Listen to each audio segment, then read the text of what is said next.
Hey everyone, this is Tim Brands again with iBusiness Solutions. Thank you so much for signing up and downloading the Business Hierarchy Model. I want to give you a deeper dive into this great tool that I first used over 15 years ago. It is one of my favorite tools for any project related to data, business metrics, and analytics. Recently, after a 90-minute whiteboard session working through this tool with a client, the controller said, "You are actually making sense out of our business."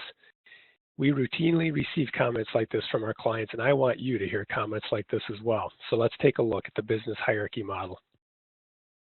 Every organization has natural business hierarchies around which that business is structured, managed, and reported on. The business hierarchy model visually represents these hierarchies, the major data attributes, and the performance measures needed to effectively communicate, influence, and anticipate what is happening in your business. For example, let's look at time.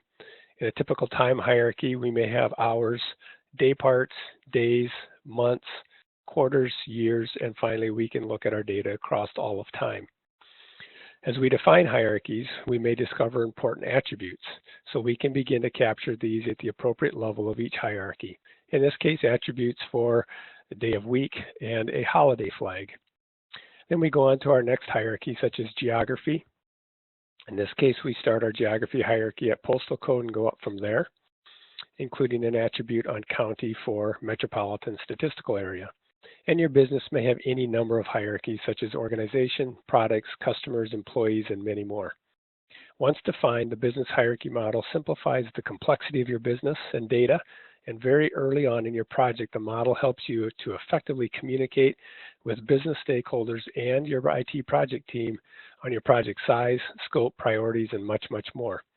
So let's take a look at a few examples of actual business hierarchy models.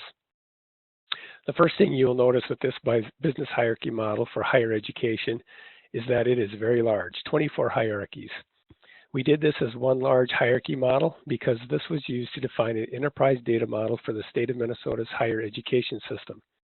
Obviously, not all hierarchies are going to apply to all data. As a result of this project, we actually started creating business hierarchy models by subject area, so now often many of our clients end up with multiple hierarchy models based on subject area. I do want to highlight a couple of things with this hierarchy model.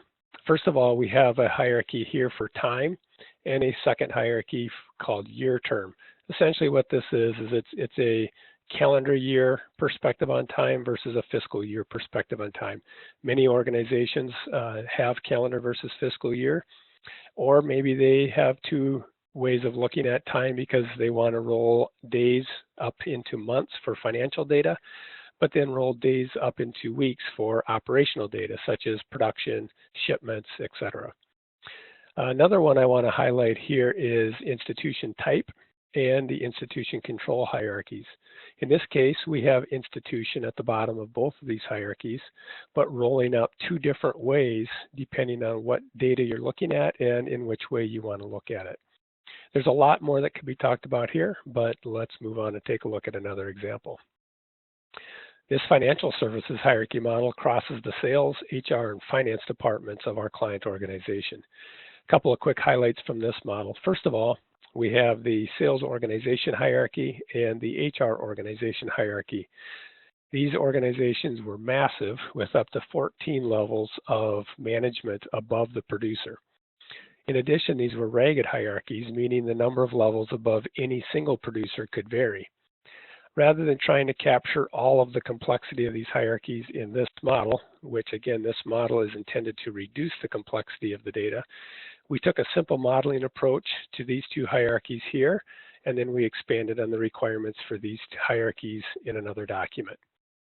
Another thing we did here, which we've done on occasion, is we color-coded the hierarchies based on the releases of the application and which hierarchies were going to be delivered in each release.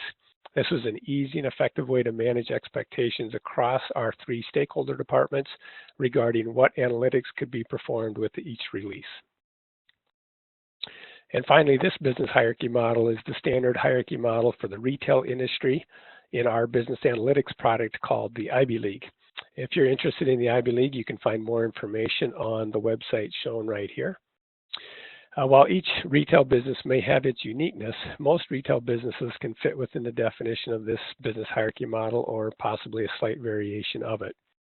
We have proven this model works for retail businesses ranging from a 3-location salon and spa company that is analyzing transaction level detail each and every week, to the 400-location Association of Taco John's franchisees, which is analyzing brand performance in annual benchmark studies.